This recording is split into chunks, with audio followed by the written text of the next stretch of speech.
Permanent Secretary in the Ministry of Health and Wellness, Mr. Dunstan Bryan, and the Principal Medical Officer and the National Epidemiologist, Dr. Karen Webster Carr.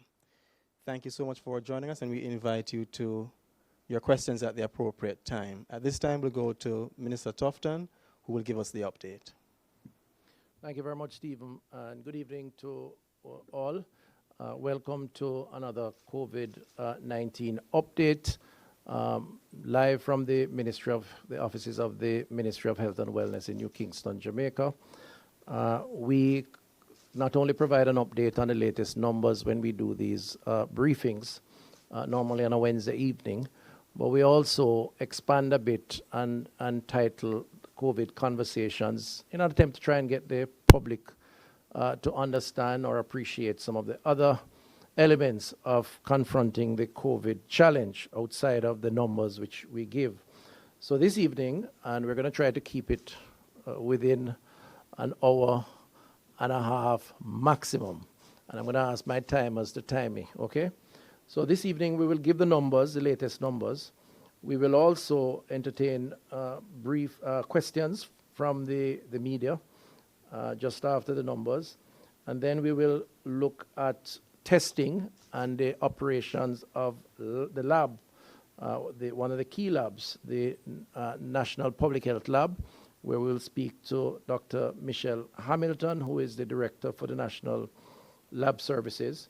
We move quickly into Dr. Simone Spence speaking about workplace measures in light of the projected Friday removal of the restrictions in St. Catherine, and what are some of the issues that may flow from that, any advice that she can give there.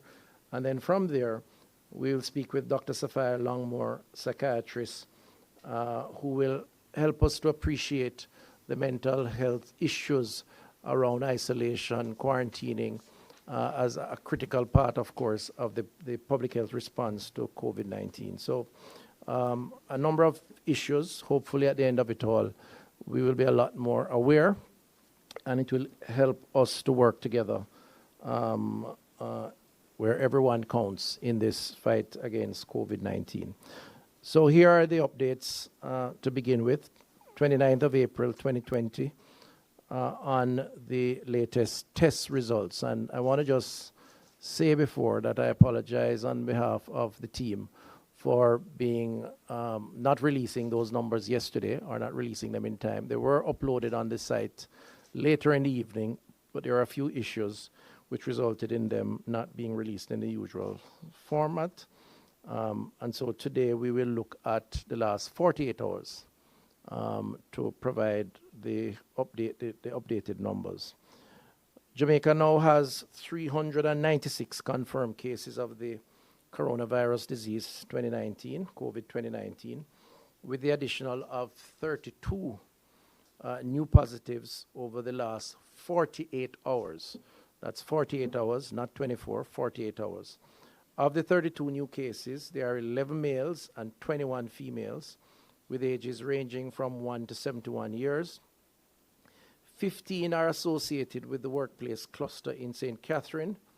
11 cases are contacts of confirmed cases and 1 imported case, and 5 are under investigation. Of the 396 confirmed cases up to now, 202 are employees of the workplace cluster in St. Catherine. Their ages range from 18 to 53 years. They include 151 females and 51 males. They are primarily from the parishes of St. Catherine and Kingston and St. Andrew. In terms of classification, Jamaica now has 35 imported cases, 8 that are local transmissions, not epidemiologically linked, 108 that are contacts of confirmed cases. Of this, 108, 43 are contacts of the Alarica employees who have tested positive. Just to combine the numbers as it relates to the Alarica employees or the workplace cluster and their contacts, that would be 202 plus 43, which would take us to 245 that are linked either directly or indirectly to the workplace cluster of the total of 396. 202 that are local transmission related to a workplace cluster, as said earlier, and 43 that are under investigation. So far, we have done some 3,993 samples we have collected and tested.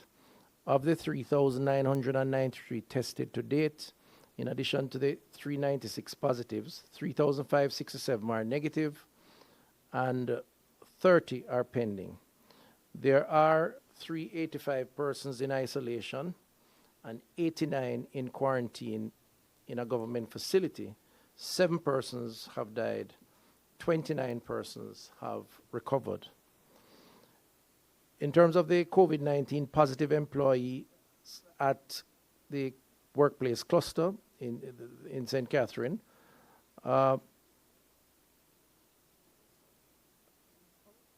actually, this is more a general update on a COVID positive employee at a Kingston BPO, not the St. Catherine cluster. We have had in the last, 48 hours, one case of an individual who works with another BPO facility who tested positive. The employee, a resident of St. Catherine, has been placed in isolation at a government facility. The health departments in Kingston and St. Andrew and St. Catherine have begun contact tracing to ascertain those who may have come in contact with the employee with a view to quarantine or isolate, test, and treat as is appropriate. The BPO has been temporarily closed to facilitate supervised cleaning, including the HVAC system. Of note is that the management of that entity has been in compliance with the recommended social distancing. While scale testing of the staff is not recommended at this time, however, some employees will be sampled. In other words, based on the risk assessment, some employees will be tested. However, it is not determined at this time that the individual who has tested positive picked up the virus from the particular facility. However, it is important that we do the investigations to ensure that there is no presence of the virus at that facility. The Ministry of Health and Wellness and all of government continues to urge the support, cooperation, and patience of the people of Jamaica in our efforts to disrupt the transmission of the virus that causes COVID-19. This is not a task only for the government, clearly, but for all of us. As we like to say, everyone counts. We need the people of Jamaica. We need everyone to understand that it will take some time to achieve our goal. I want to therefore use the opportunity to remind us to recognize our role. We use the hashtag #BeatCovid19 as a critical hashtag. Everyone counts as part of the promotion of all being involved and participating in the process. The team continues to work hard on the ground in St. Catherine, across Jamaica, at the head offices of the Emergency Operating Center, and it continues to be a team effort and will continue to be a team effort as we continue to overcome the risk of COVID-19.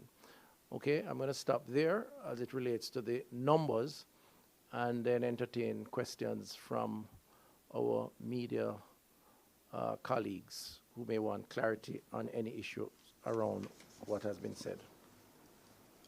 Thank you very much, Minister. We just want to remind our media colleagues to use the raise hand feature that's in the Zoom link so we can identify who would like to ask a question. We ask that each person tells us their name as well as the entity that they represent, and then to keep their questions very brief. Thank you so much. We go now to Zara.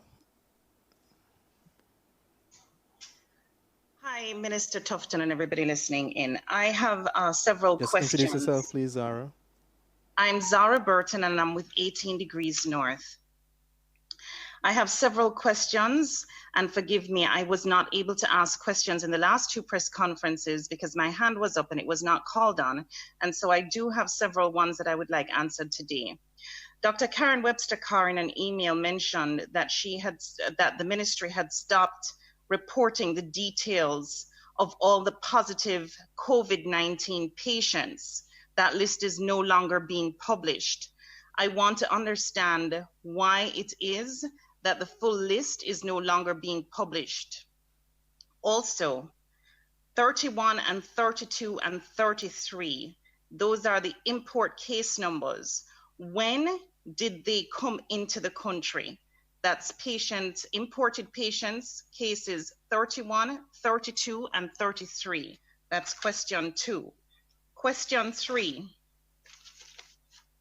How many medical flights have been approved by the Ministry of National Security with the approval from Cabinet to come into the country? 4. Have they all been tied to UHWI? 5. The TCI patient's sister who accompanied him from TCI, according to the CMO, was she tested for COVID-19? What was the result of that test? All right, Zara. Thank you so much. Just allow us a chance to be able to respond to those questions.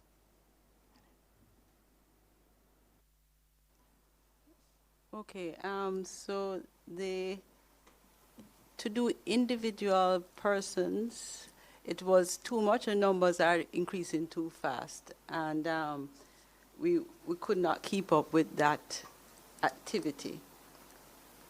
I can't speak to which one was import case number 32 and 33. That is too specific. And the TCI person, I don't have an answer to that question at all. With all due respect, I've been asking, I sent an email, I gave you the press release with the exact announcement, and I have not received a response. And I've also issued it to your press persons as well, and I have not received a response. And it's been over a week I've been asking for that same information. All right, Zara, we will look back at that and we'll provide those responses. Thank you so much. Okay, there's a question around medical missions coming in and how many medical flights. I really don't know. I mean, the procedure, though, is very transparent. A request is made, and it's a combined approval process involving health and the Border Control and Protection, which is the Ministry of National Security. And decisions are made based on that. I don't think it requires a cabinet approval once the guidelines are in place, the rules of engagement. So clearly the more prominent one would be the one involving the individual from the Turks and Caicos Islands. Have others been since that time? I don't know. I would have to check. But health would definitely be involved, and the Ministry of National Security would be involved. And as explained in the Turks and Caicos situation, it is not unusual, and it is something that we need to do. We have been doing, given the role that the University Hospital of the West Indies plays, the fact that it's a regional institution, and the fact that some of the smaller states, particularly in the region, do not have the specialist capacity. And frankly speaking, with all the restrictions globally and the challenges, we would need to consider this, if for no other reason, on humanitarian grounds, given that lives may depend on it. So if you send me a reminder on that, I know you're saying you have not gotten a response to the reminders, send me a reminder on that. I'll check to see if there have been others, but I don't know because it's not something I follow up on. Thank you very much, Minister. I'm going to go to Brittany Clark. Hello, good evening, everyone. All right, so 2 quick questions for you, Minister Tufton. At the press conference on Monday, you mentioned the role played in the situation involving Miss Jody and Ferron. You mentioned the role played by Spanish Town and the Jubilee hospitals to say that they subscribe to protocol. Is it possible for you to detail that protocol in which they followed? And what can you tell us about the role of Huey and Andrews Memorial Hospital? Because I realized that they were not mentioned. Thank you.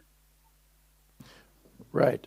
So I did make a statement in Parliament on the matter, and I deliberately kept it brief out of respect for the family members and the grieving that clearly has followed this unfortunate incident.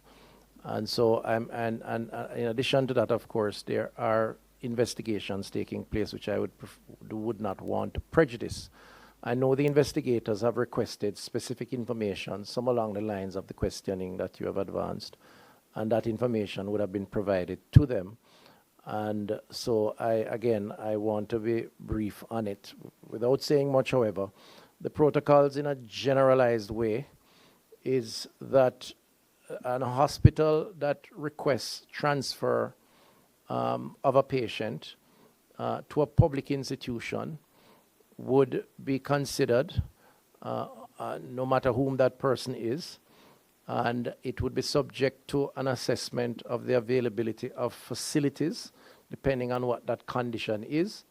To the extent that the facilities are not available, then alternate institution would be tried, and it would continue until you find a solution. In other words, nobody would be denied in a way that does not offer them an opportunity to get care, because we do subscribe to the universal access principle. In this instance, clearly, again, without saying much, Victoria Jubilee was approached and given certain reasons as to why they could not accommodate at that time, and then Spanish Town similarly so, and they indicated that they could, and the patient eventually ended up at Spanish Town Hospital. The role of the university, the communication was made to them also, as I understand it, and they had some issues related to the patient at that point in time, but offered some additional support, which again is contained in the reports. So yes, there is a protocol, and the protocol was followed based on the reports that came in and what was written and provided to me. However, I did say that if there is a need to review the protocol, it is something that we should definitely do. And in fact, I've asked that it be looked at just to ensure that in no way, shape, or form the protocol would have contributed to this particular tragedy. And I'll stick to that. But again, we'll await the investigations that are taking place so as not to prejudice those investigations. Thank you very much, Minister. We'll go to Romario. Hi, good afternoon. Two questions. Just identify your entity, please. RJ Gleaner Group. Go ahead. Hello? Right. So two questions. One, approximately how much of the ministry's COVID budget has been exhausted so far, and will the ministry need more money? And do you have a breakdown of the expenditure so far? Two, how many persons is the ministry preparing for as it relates to the controlled re-entry of Jamaicans overseas being allowed into the country? And you know, how do you have enough test kits to respond to those persons who are going to come in? And when are you expecting those persons to come in?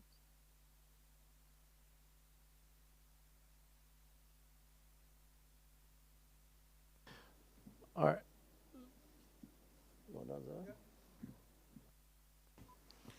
So thank you for the question and good afternoon. So at this point in time, the Ministry of Health and Wellness has been provided with approximately $2.8 billion for the COVID response. As at today's date, we have utilized of that amount approximately $2.5 billion. And so we have a balance of about $300 million that is to be utilized for the support of our activities going forward. However, we are now in negotiations with the Ministry of Finance and the Public Service for additional sums to be made available to the ministry over the next 6 months. And that negotiation is ongoing, and as soon as those numbers are finalized with the ministry, we can provide those numbers for you.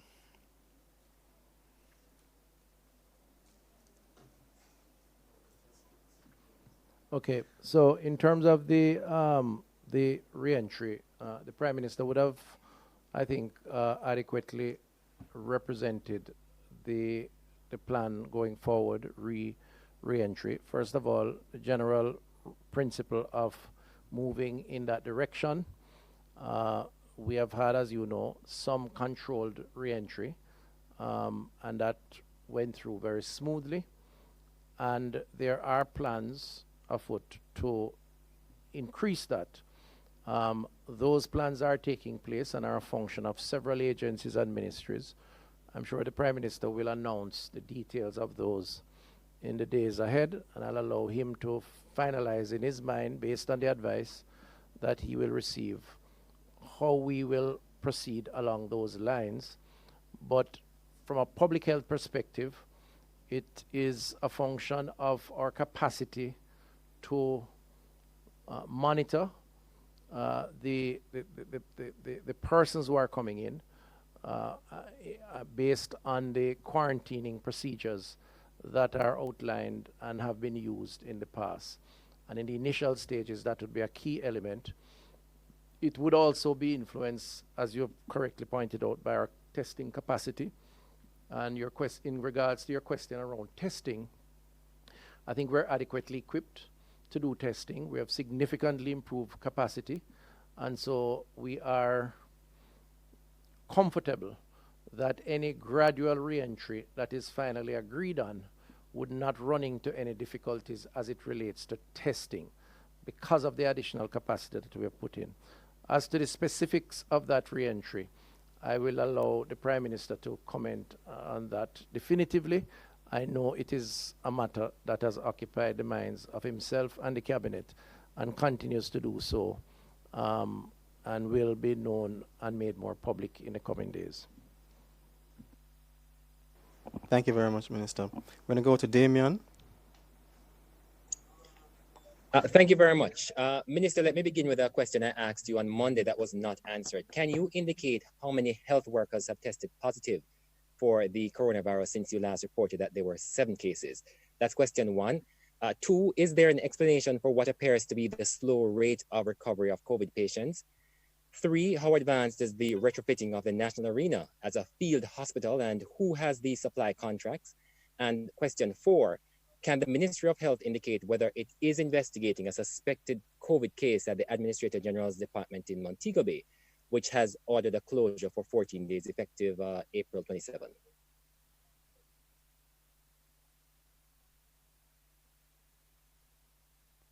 You're very fast with those questions, Damien. I heard the health workers. I heard the field hospital, right? Field hospital contracts. I heard the, which other one was there? Well, if I can just go again. Oh, the second Accountant General. Administrator General. And then the fourth one was what again? Sorry. That was the fourth one. So I want to know, 1, in respect of the number of health workers. Yeah, I got that. 2, if there is an explanation for what appears to be the slow rate of recovery. Several people have been asking. Recovery. And question 3, yes, the retrofitting of the National Arena as a field hospital and who has its contracts. And 4, whether the ministry is investigating a suspected case at the Administrator General's Department, which has ordered a closure for 14 days effective April 27.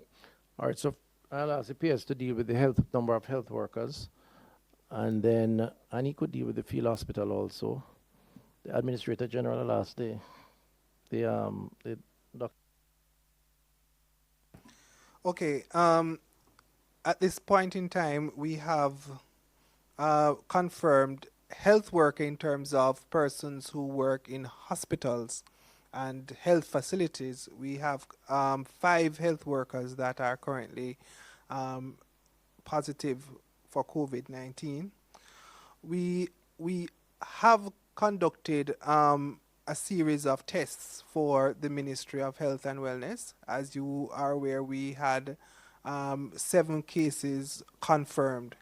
Since that time, we have done sampling for over 300 members of staff, and we're receiving those results we're receiving those results now. So I am hoping to have those numbers available by tomorrow, so that we would be able to report on the exact number of persons in the Ministry of Health and Wellness that have been impacted. But of the 7 persons that have been impacted to date, 3 of them are in hospital and are improving, and others are in isolation and are doing fairly well. The field hospital. We are currently in negotiation with a contractor, and therefore I wouldn't want to compromise that negotiation by declaring who that contractor is. But we have utilized our emergency contracting procedures to have that contract let in the shortest period of time. And that negotiation is slated to come to some finality by next week, Wednesday, at which time we will have a public signing, and the contract and the successful contractor will be made public. We go again? Right. And we have concluded negotiations with the Jamaica Defence Force, who will be the technical supervisors of the contract for the retrofitting of the national arena to be a field hospital.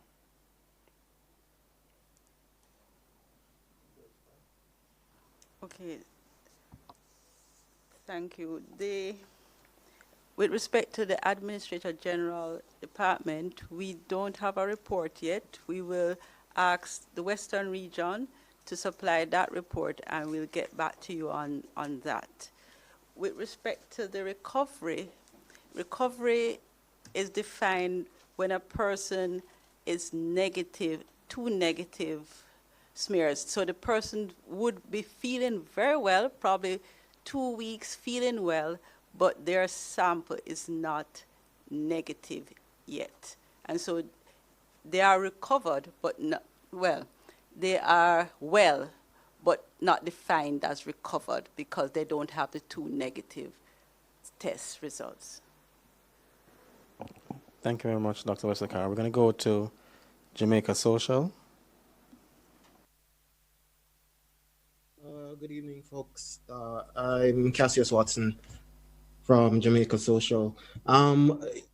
Minister, I think 2 days or so ago, we recently heard the Prime Minister say that, or you mentioned on that particular day that you had acquired, with the help of the Jamaica Public Service, 2 extra Cobas machines, which would now put you somewhere around 3.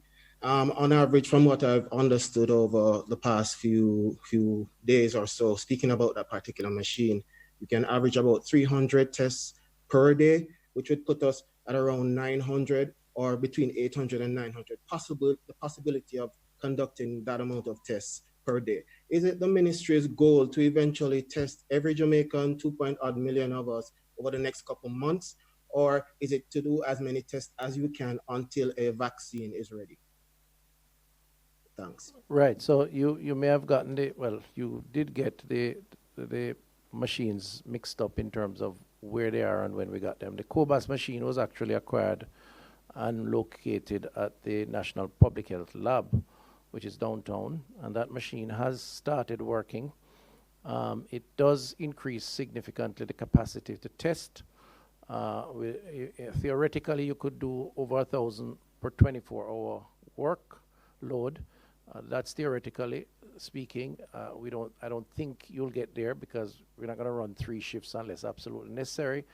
And then recently we got 2 additional machines as a gift from the Jamaica Public Service Company and their Korean partner. and that one is placed at the National Influenza Center at the University of the West Indies, and that will also add capacity. So, yes, you're right. We're comfortable in terms of the capacity that has been added. Over time, the testing protocol will have to be adjusted, and so one of the things we're looking at now is antibody testing, and that will be introduced, particularly as you open up, which is a different type of testing to look now at the antibodies, which means the exposure level of the individual and by extension the population to the virus. That testing is likely to be a more mass testing mechanism, as I understand it. And so to answer your question about the 2.8 million in the next couple of months, I don't think that we will get to 2.8 million because that's not the current approach. There is a protocol that governs testing, which we think has worked for us to date, even though that protocol is subject to change, which means more testing, but maybe a different kind of testing over the next couple of months, which could lead to a lot more people being tested, but not necessarily the 2.8 million that you have asked about. Thank you very much. We're going to go to Janelle Campbell. Okay, good evening. Two quick questions. Just tell us what entity you're from, please. My apologies. Jonely Campbell, NCUFM. So, two quick questions. With testing primarily focused on St. Catherine right now, what is the testing protocol and what governs the other sections of the island getting their test results just as quickly? And secondly, understanding that people can be asymptomatic after coming in contact with a positive case, how soon after coming in contact with a positive person can you show positive for the coronavirus test? So if I understand you correctly, you're asking about the testing protocol for St. Catherine, as opposed, and how does that affect the rest of the country, if that's what you were asking in the first question. The St. Catherine, as you know, is ground zero currently on the spread of the virus, primarily because of the workplace cluster, which accounts for well over 240 of the 396 cases to date. The contact tracing based on that particular entity is what has guided in a targeted way the numbers of tests that have been done, and that includes the staff of that entity, but their close contacts based on the contact tracing arrangements. So it may be a staff member and who that staff member lives with, because of course if they could transmit the disease or the virus from themselves to that home. And we have seen that. We have seen over 40 contacts being diagnosed with the virus, and just over 200 of the staff. That's an ongoing process, and that will determine the targeted approach to testing. Beyond that, however, there are tests that are routinely administered across the country, including St. Thomas, via health centers and hospitals, based on established protocols that addresses persons coming in with flu-like symptoms, respiratory illness, persons who may have had contact with someone, and health workers who may have been exposed, and the rest of the country is not deprived from those tests because of the work that is taking place in St. Catherine. So just to assure you that there is it's not a either or either. The entire country is administered based on those protocols. But at the same time, St. Catherine is a particular point of interest because of the particular location. The second question, that was the second question. You want to address the second question? Yes, thank you. The person may become positive depending on their own response 1 to 14 days after exposure. If they are asymptomatic, then they are likely to become positive later. We're going to take our final couple of questions. We're going to go to Dion. Thank you so much. Mr. Minister, we ask 4 and 5 questions at a time because we only get one shot at the mic. I have 4 questions. With your permission, may I ask 2 and allow you to answer and ask the other 2, or even 1 at a time if you prefer? Go ahead, Dion. Thank you so much. Has the ministry completed its investigation finally into the Jody and Ferron matter, or do you plan to do any additional inquiries? Have we completed the investigation? Well, the reports have come in from the hospitals, as I had outlined publicly and stated in the Parliament yesterday, as to what transpired from the perspective of the institutions. The police investigations was triggered independent of us. Up to today, I know interviews were being conducted, reports were being requested, and so that is an ongoing process. I think the autopsy should have been performed today, if I'm not mistaken, also. Well, should have been. I'm not sure if it did. So what I had said in the Parliament, Dion, is that we want to await the investigations that are taking place. And while the report that I received from the senior team who inquired of the respective institution as to what transpired suggests that protocols were followed in terms of transferring a patient. There are some other lingering concerns that I have as minister. I'm concerned to ensure that the protocols are, in fact, the most efficient, and to the extent that they could have avoided a situation like this from occurring, I would like to be convinced of that. And I've said that internally that we need to look at that. I am concerned about, and increasingly so, about the operations of private hospitals. I've not made a big issue of it, but I've asked for a report on what are the sort of requirement protocols of how a private entity operates, because, you know, I do think that the time may be now for us to have a stronger regulatory framework in terms of what is required to establish a hospital. Now, I'm saying that without casting any blame on the particular institution, because I don't have all the information. But the truth is, part of my request for information is to get information from an entity that I do not have control over, which is the Andrews Memorial Hospital. And it does, even though I've had an account that was made public through a statement, it does create a level of incompleteness that I would prefer to have had greater authority to request or to require. And as a consequence, I think there's going to be a need, I think, in my view, to relook at that. So if you take all of those things into consideration, then I believe it would be fair to say that we have not ended the process, because there are still some things that I'd like to be satisfied with as minister. But I don't want to prejudice the criminal investigation, one.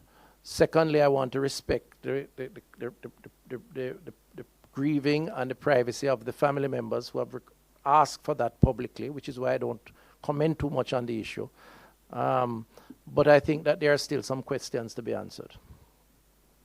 Okay, is the report then, I've heard everything you said, but I do like to have things as clear as possible. Mm-hmm. Will the report then be made public, and what will be done about whatever conclusions or recommendations have been made? Right. So again, I say, in my view, the conclusions of the report have been made public. Again, I went to the Parliament and I read out the substantial conclusions. The actual report with all its details have not been. And I'm not sure at this time it is the appropriate thing to do. but I stand to be advised otherwise. But because of the investigations taking place, and I said it's available to the investigators, and they have actually accessed some of that information today. I know for sure. All right, two more. One, I heard your statement in Parliament. I also, your statement in Parliament, you named Spanish Town and Jubilee as having followed protocol. So your statement suggested that UWI did not. I listened to your response to Brittany, but I'm not any clearer. Did UWI follow protocol or not? Well, we got a report from the university also, and that report does suggest that they also followed protocol. I thought, did I say that in the statement? The statement only spoke to, I thought the statement spoke to all the institutions, including the university. But we did get a report from the University Hospital of the West Indies, which suggested that. Okay, and finally, I just spoke to Isaac Buchanan on air, the attorney who is representing Jodian's family. Minutes ago, he says he's inviting you to withdraw your assertion that Spanish Town and Jubilee followed protocol. Do you wish to do so? And if not, why not? No, clearly, I mean, I don't take orders from, well, let me phrase it more diplomatically. I have confidence in the team that I've asked to generate the reports. They have looked at it in a very they have been asked to look at it in a manner that is analytical and not just accept what they read. They have submitted their recommendations, and I would prefer to be guided by them than by anyone else for now, except to say that I think that there are several recourse that are available to the grieving family members, of course, legal representation being one. And if I were in their position, I would certainly do the same thing. So I fully respect that. And the investigations, of course, that are taking place otherwise. So, the system allows for checks and balances. And I do believe that the processes that are at play as we speak will allow for that to happen. And I think it is the right thing. And I will accept any decision that flows from those processes. Thank you. Go ahead. All right. Thank you very much, Minister. And I think we have to end the questions there. Thank you so much for all our media partners who participated. Of course, we invite everyone to continue as we continue the second segment of the COVID conversation. Minister? Okay, thank you very much. And I certainly hope that our viewers and listeners will continue to listen in as we go along. We're always available for additional questions. Our media partners know who to contact, and to the extent that we are incomplete in some of the responses, I ask them to follow up with Stephen and to myself or others, and we'll try to address those concerns and thank them for their continued coverage of this important issue. So we wanted to look at the issue of testing, and we have online Dr. Michelle Hamilton, who is the director for the National Lab Services. Testing has been an issue. We've heard questions asked about the delays in testing, and I think it's important for the public to understand from start to finish, in a shortened version though, how we go about testing from the collection of samples through to reaching the lab, sorting, and the actual tests and results. Dr. Hamilton, how are you? I am very well, sir. Can you start, please? Thank you. Yes, certainly. When samples are collected at the various points, they are transported to the lab. And at the lab, there are three phases: the pre-analytical, the analytical, and the post-analytical. In the pre-analytical phase, we log the sample into our system and we prepare the sample for testing. In the analytical phase, we do the actual testing. And in the post-analytical phase, we document the results that have come from the different samples, and of course, we then disseminate them. We give them out to the relevant persons. Now, it sounds simple to say, but we have to remember that we adhere to very strict international quality standards, and so there are checks and balances in each of these phases to ensure that we give not just a result, but an accurate result. So it often involves a team of individuals working together to cross-check at various points to ensure that everything is done in such a way that when you actually get your result, you can have confidence that this is an accurate representation of what is happening with the individual patient. There have been some complaints around the delays in testing and test results. I mean, what in your mind has contributed to that? And are we on a path now to overcome that, given that giving a sample is an experience in and of itself? Getting the results and the anxieties around the wait can be quite traumatic. Right. Tell us about that backlog issue and how we have resolving it, if any. We understand that once you have been tested, you very much want to see the result because you want to know, are you positive, are you negative? What has happened is that I am sure the country will be well aware that recently we had an upsurge in the number of cases, and that meant that we had to increase not only the testing of the persons who were found to be positive, but all of their contacts. So we had to do mass testing to determine who was positive and then follow up on the contacts because, of course, we are trying to contain the spread of the viral infection. Now, initially when there was the surge, the number of samples that were being collected exceeded our capacity to test on any given day. And so there was a buildup of the samples awaiting testing. But recently, the Ministry of Health has, through the National Laboratory Services, launched a new platform, the COBA 6800, that has boosted the testing capacity. And therefore, we are currently now working through the backlog of samples and proceeding now to test incoming samples. So we did have a brief time when our system was getting more samples in than could be tested. But now with the COBA 6800, we have been working through the backlog of samples, and I'm informed that we currently have, less than 400 samples in the backlog.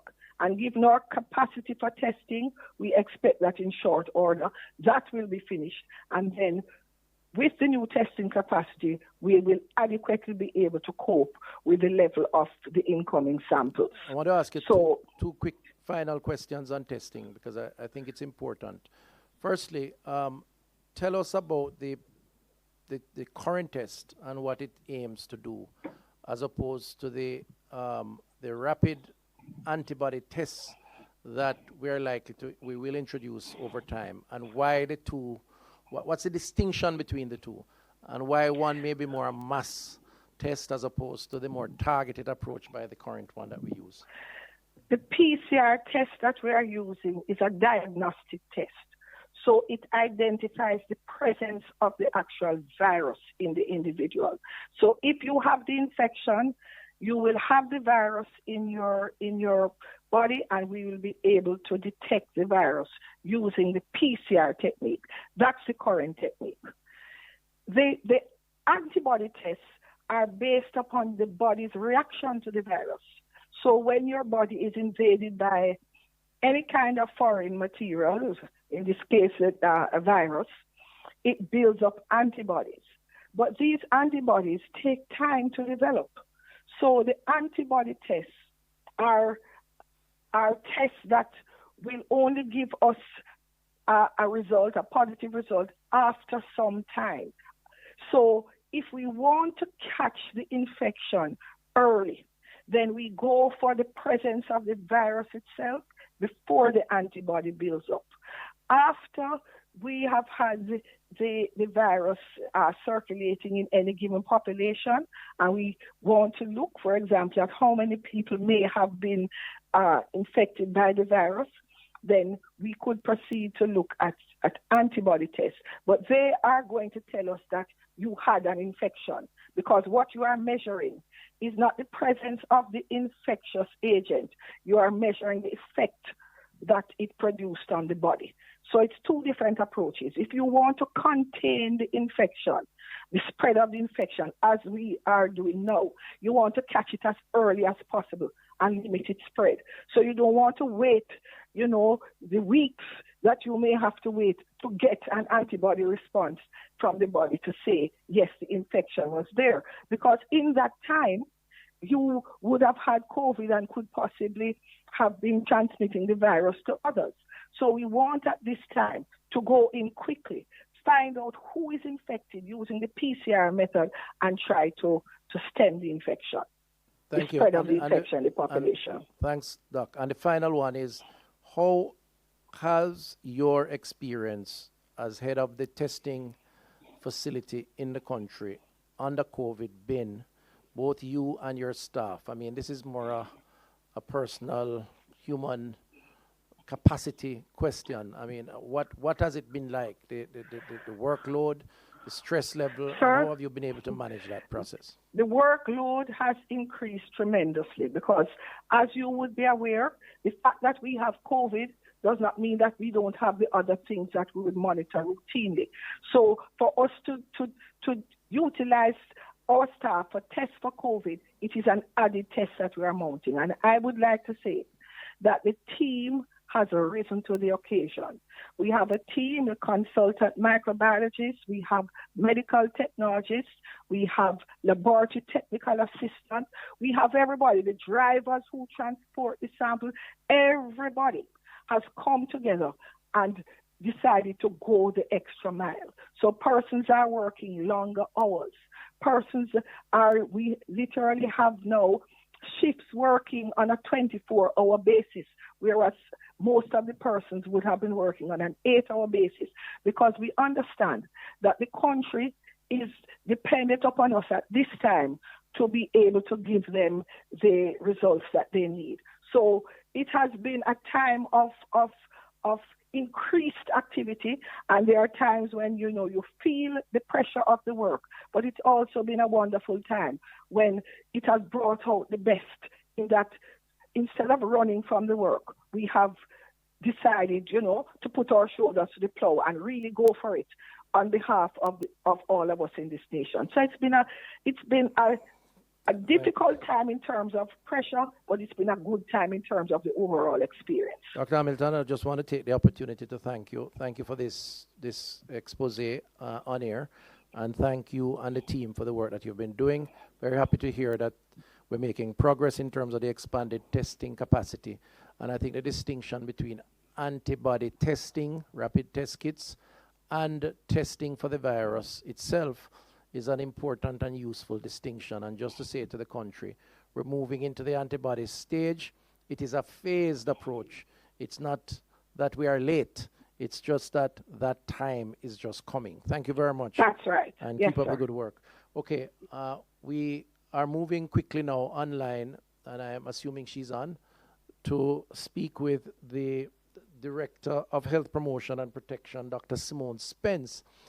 Listeners, as you know, the Honorable Prime Minister announced 3 additional days for the restrictions in St. Catherine being the epicenter of the virus with the most cases and with a going concern represented by a workplace cluster. After Friday, when things are opened up, assuming that takes place, and I think we're on track for that, without second-guessing the cabinet. Monday morning, chances are persons are out back to work, and the issue around employers, employees, dealing with staff members that they may think are exposed. There may be a little stigma around St. Catherine people, which we would like to discourage and hope that doesn't occur. There are a lot of issues around the workplace and COVID and what management's response or employees' response should be. So we asked Dr. Spence to come on and just to spend a few minutes with us explaining, what should employers or employees do if they suspect persons with COVID symptoms. Dr. Spence? Dr. Spence?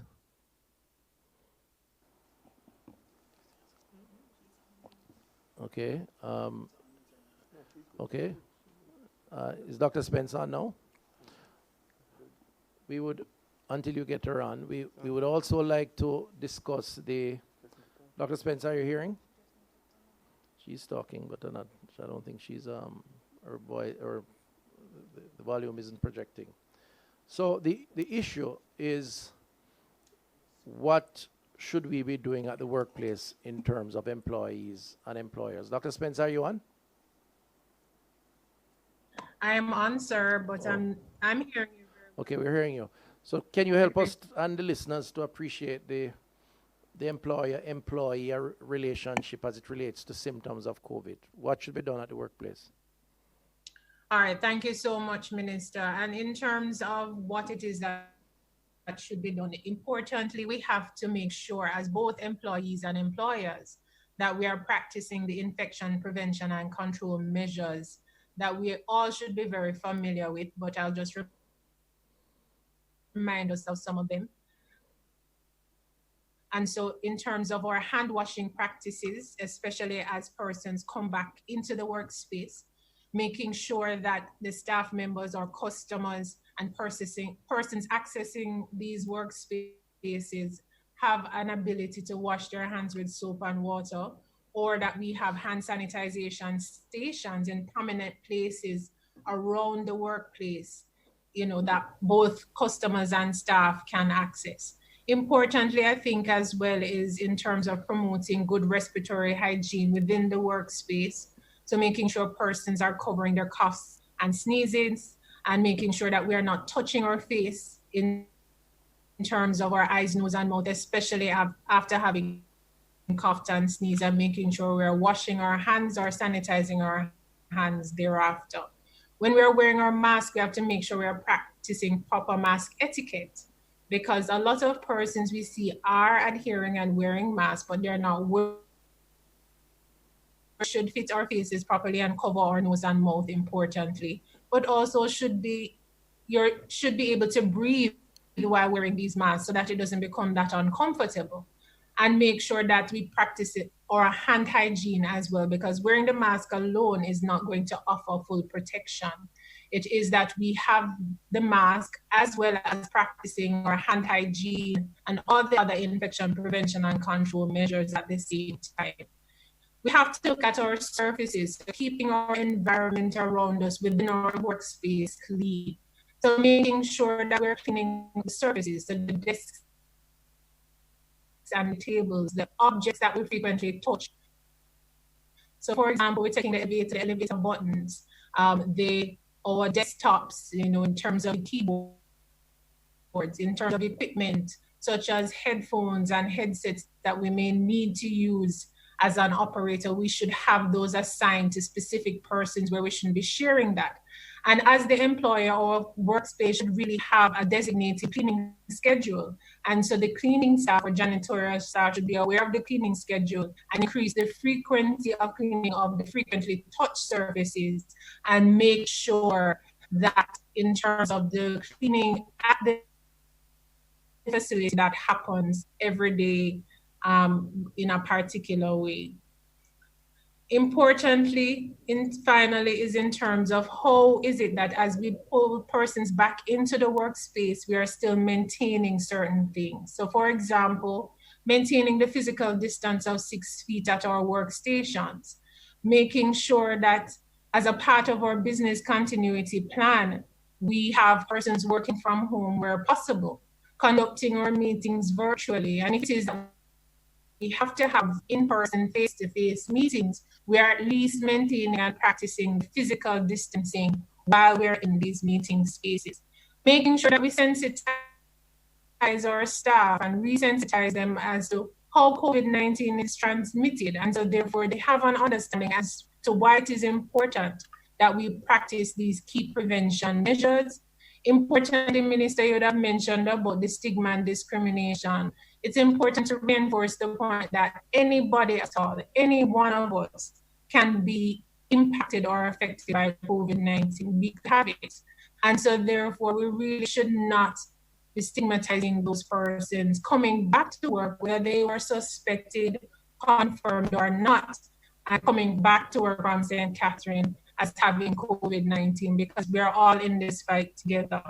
We must know what our plan is overall as a business or as an employer to say when it is that somebody does become ill at work, what is the plan that we have to, for example, isolate this person away from others and ensure that we then move the person from the workspace to home in a safe and appropriate manner. If it is that person needs assistance, who are we going to call in order to help where that is concerned? And so finally, I would just encourage that employers and employees know what their business continuity plan entails and make sure that all the relevant team members are aware of it.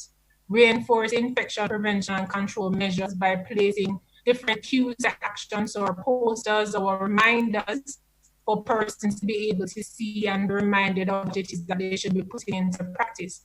But importantly, we have to assign persons to monitor that the practices are actually taking place and are being implemented. Discourage the stigma and discrimination.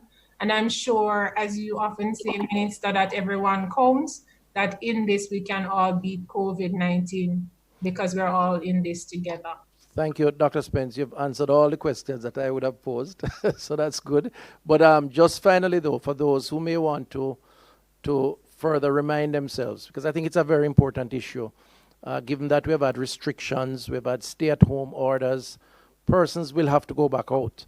How do they cope in that environment? Now, I gather that the ministry has prepared material to provide further guidance to both employers and employees. Can you refer us to where that can be found, and so that others can, persons can visit and share and learn from that? Right. So we do have an interim guide for COVID-19 recommendations for infection prevention and control for employees and employers. And this can be found at the Ministry of Health and Wellness's website. Can you remind us of the website address, or Stephen, can you? You can turn on your mic and remind us. All right, so persons can go to moh.gov.jm, and on the homepage, you click on the resources button at the bottom of the page. I think it's important, listeners. Thank you, Dr. Spence. I think it's very important because increasingly persons who are exposed to or confirmed as having had COVID will have to reintegrate into the society.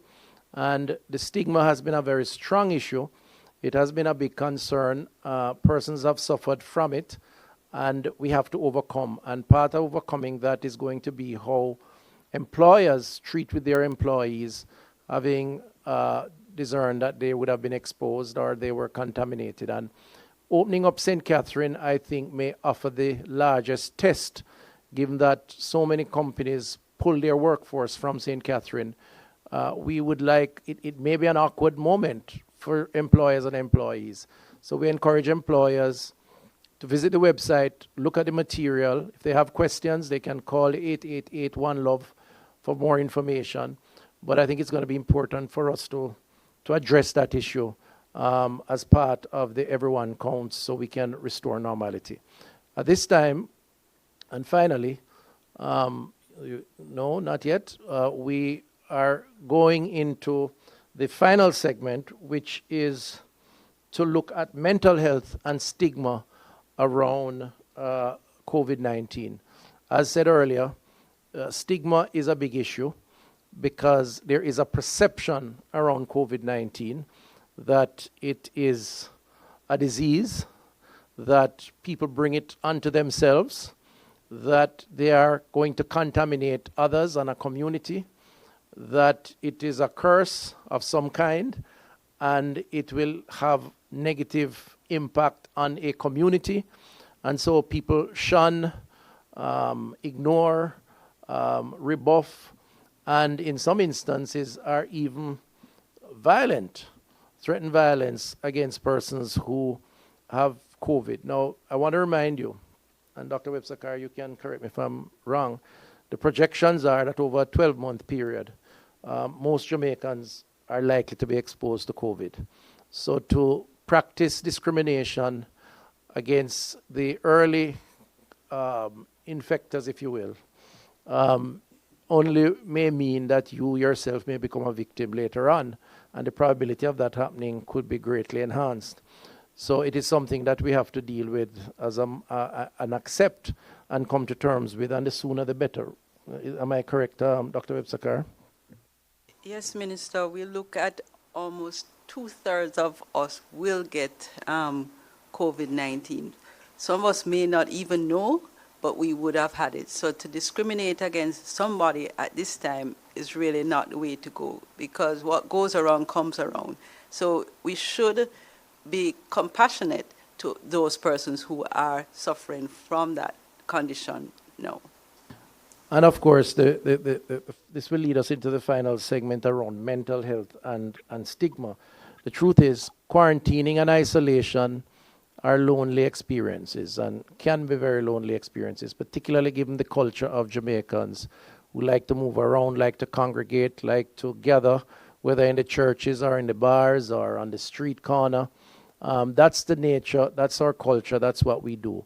To say you need to lock up yourself for 14 days in a room, whether you're being treated aggressively because you're ill or you're asymptomatic, means isolating or separating yourself. And then all types of thoughts can go through your mind at that stage, and it can be debilitating. So there is a direct link between the remedy for COVID and your mental health, your state of mind. And I think it's important for us to understand that. So Dr. Sapphire Longmore, Senator Dr. Sapphire Longmore, a psychiatrist, is online, and we wanted her to just tell us quickly a little about the mental health impact or potential impact and some coping mechanisms to deal with that. Senator Dr. Longmore? Hi, Minister Thurston. How are you? Not bad. Welcome. To your listeners and all the guests. Thank you. Sure. So you want to just enlighten us around the mental health impact of COVID and isolation and quarantine and how we can cope as a society? Sure. By all means. Firstly, we have to recognize that the adjustment has to happen on many levels. We are collectively, as well as individually, going through what is really a disaster. It's just a slow occurring disaster, so to some extent, and so the reaction is somewhat the same, and it is almost even more extensive than what we experience as a hurricane or as something that happens and then we get over it and then we adjust back to our normal lives. What is really very trying about this is that there seems to be no definite end at this point in time, and we are also appreciating that in some way our lives will be changed. We don't know yet how. But, and remember that humanity has not really ever experienced anything like this. So we are also learning as we go along. But as any other stressor in life, when things come your way that are unexpected, the best prevention and the best way to cope with such is to try as best to prepare for such. And so in terms of us putting in the mechanisms to adjust to the change in lifestyle that we have to now face, is recognition that preparation emotionally, physically, mentally, and socially. And because these are the facets of health when you really look at it. And in terms of preparation mentally, recognize that once we sense that we're losing control of something is when people need help. We all go through anxiety, we all go through depression, but when we sense that we're losing control of those emotions, that is when we recognize that we need some help in reinstating that control. And so seeking help, reaching out, actively owning how you are feeling. You have all right to feel angry, you have all right to feel sad, but when you recognize that it is getting out of control, seek the help that might be available.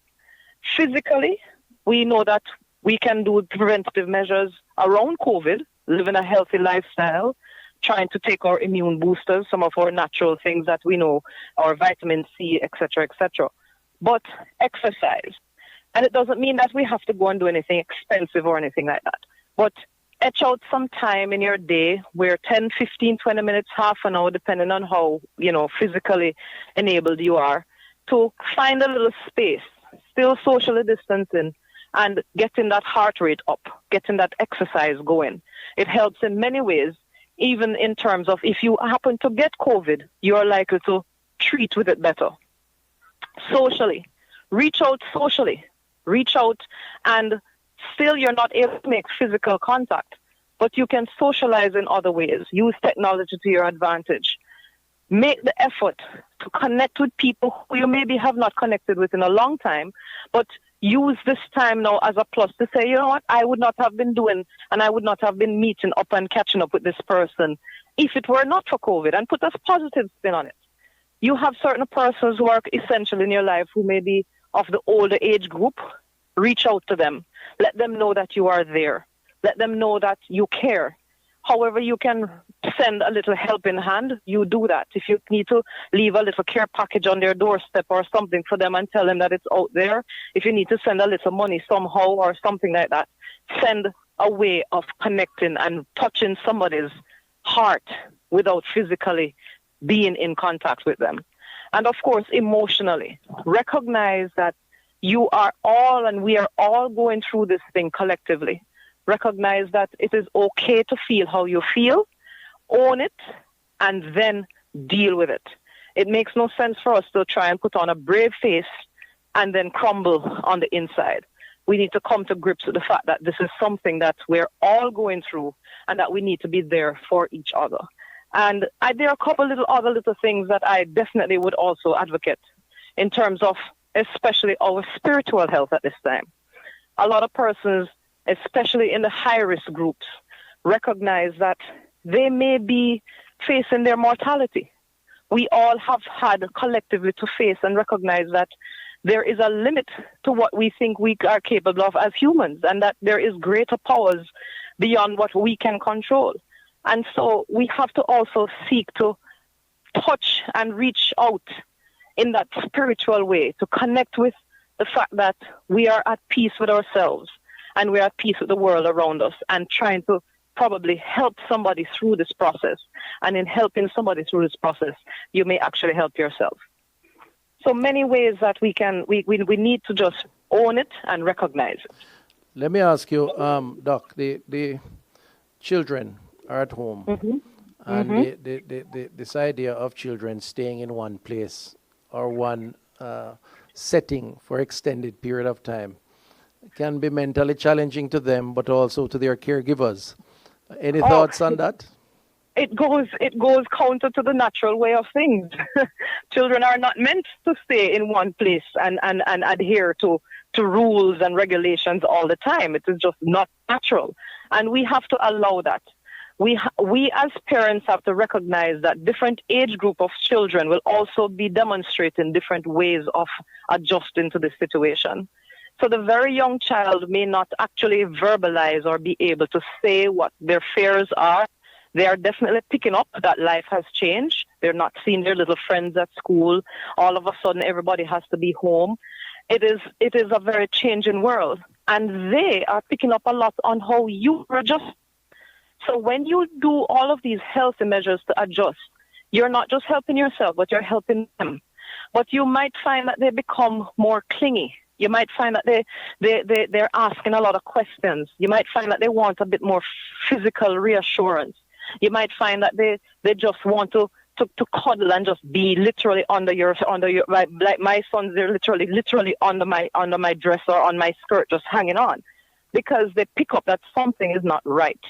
And you have to find a way to explain to them, break down the COVID situation in simple terms, explain to them what is going on, but also explain to them that this is under control, that this is something that mommy and daddy, or mommy alone or daddy alone, or whatever parent or guardian, that we are still there for you, that we are still going to be caring. Try and seek out ways of still having fun, of laughing, of still remembering the happy times and engage in the happy times so that they see that life is not permanently changed and the good elements of life is still there. Some Very of well. the older kids, sorry. No, I'm saying that's good advice. I wanted to just ask the final one, though, back to St. Catherine. Assuming all goes well and the people of St. Catherine are allowed to now move out of quarantine and isolation, well, quarantining in particular, because those in isolation have to be guided on their movements by their respective physicians based on negative tests. And they are now moving into their workspaces with management. It could be envisioned as an awkward moment, given the reasons behind the separation, if you will. How do you restore mental normalcy, if there's such a term, having had the experience on both sides? What would be the icebreaker, if you will, from a mental health perspective? Well, Minister, I tell you, I think one of the things that we all need to come to some grasp of is that COVID is here, and something that we all have to wrap our minds around. Even the Prime Minister mentioned that it is possible that everybody at some point might get it. It is not necessarily a death sentence, and I must congratulate you and your team because the recovery rate and how well our patients who have been positive are faring compared to other countries, Jamaica and Jamaica's response has been really very, very responsible. And so we need to, especially in our setting, recognize that we do have our pluses and our benefits. And we must not shy away from caring for those who may be thusly affected. We need to take our personal responsibility of taking the precautions to protect ourselves. I am a big advocate of like I said, natural immune boosters, getting the exercise, staying away from maladaptive measures. So a lot of persons are engaging in alcohol use and cigarette smoking as a way to cope. Those could be very negative if you were to get COVID. So in terms of persons going back in the environment, people need to be a bit more calm with each other and recognize that we're all humans. And what you would expect someone to react to you, that is how you should react to them. And the persons who are out of quarantine, consider of the fact that people may be a little bit apprehensive. Don't just be, for in-person space. Recognize that you have a responsibility to slowly, somewhat reintegrate, to demonstrate that you are wearing your mask, you're washing your hands, you're keeping your social distance, you're acting responsibility. If you're feeling sick, stay home and be responsible and demonstrate that, okay, I may have been in an affected area, but I am doing what I need to do, and there's no fear. There's no need to fear my reintegration into society. I think we lost you, Doc. But your points are extremely valid, and we hope that our listeners got the substance of what you're saying. Your mental health matters. This is a traumatic period for all of us, and particularly for persons who have been quarantined, who have been isolated, who have been separated from their normal course of activity and interaction. It represents, in a sense, a new norm, at least for a period of time. But who knows, it may change how we interact with each other for some time to come in keeping with good hygiene practices. So thank you very much for that. We want to thank also Dr. Simone Spence for issues around the workplace. Remember to visit the website for further information on that. There are many employers out there who may want to benefit from those guidelines, and employees. And of course, Dr. Michelle Hamilton for the update on lab services, and in particular the different types of testing and where we're headed.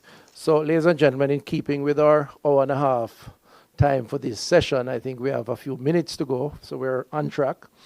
I want to just remind you that Jamaica has now recorded 396 confirmed cases, 32 cases in the last 48 hours, and we are continuing our efforts at managing and controlling COVID-19. We did anticipate that we would get to the point where we would see more cases at this time, but under the circumstances in terms of our responsiveness, hospital care, recovery, our contact tracing, which I really am impressed with, the team on the ground, in the field, making contact. I think as a country, we are going through the learning curve, but learning very quickly in terms of how to cope with this virus, which should be around for some time to come. So we're going to close off now with a final feature, which is a video montage of material that is... Oh, okay, well, that's not what my...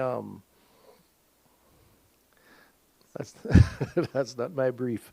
Sorry, we're going to close off with a video on the recap of my visit to the COBAS machine at the National Public Health Lab. We discussed that earlier on, and those who can view will get hopefully a little more enlightened as to that machine and what it does. In the meantime, 888 New Life is our mental health hotline, 888 New Life, or you can call for further information, 888 One Love, for additional information around COVID-19. Thank you very much for joining us, and we will continue to keep you informed, in touch, and hopefully motivate you to play your part, as everyone counts in the fight against COVID-19. Thanks a lot. Enjoy your evening. Stay safe. Follow the rules. Don't take any risk. If there are any issues that you think will result in your being less than fully prepared, tell the CMO, tell Dr. Abel, tell me, because we want to make sure that we have the maximum protection so that you can be fully motivated to do the work that you do. All right? Thanks again. Thank you. All right, guys, so we're going to turn this on so it starts working. That's it. Minister is now going to commission the machine for its basically inaugural. So you press and it will start.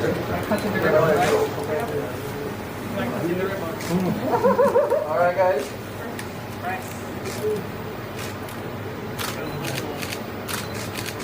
That's it. Let's put that going.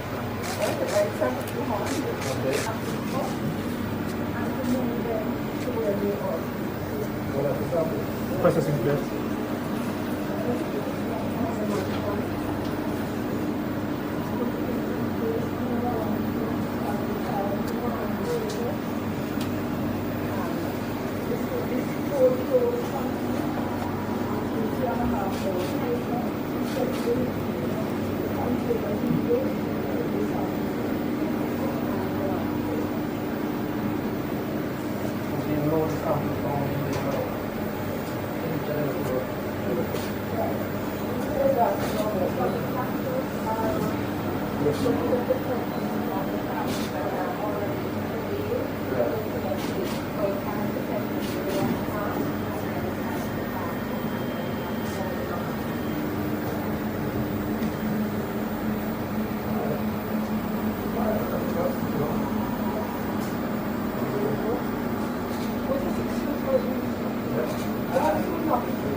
All right, guys, remember,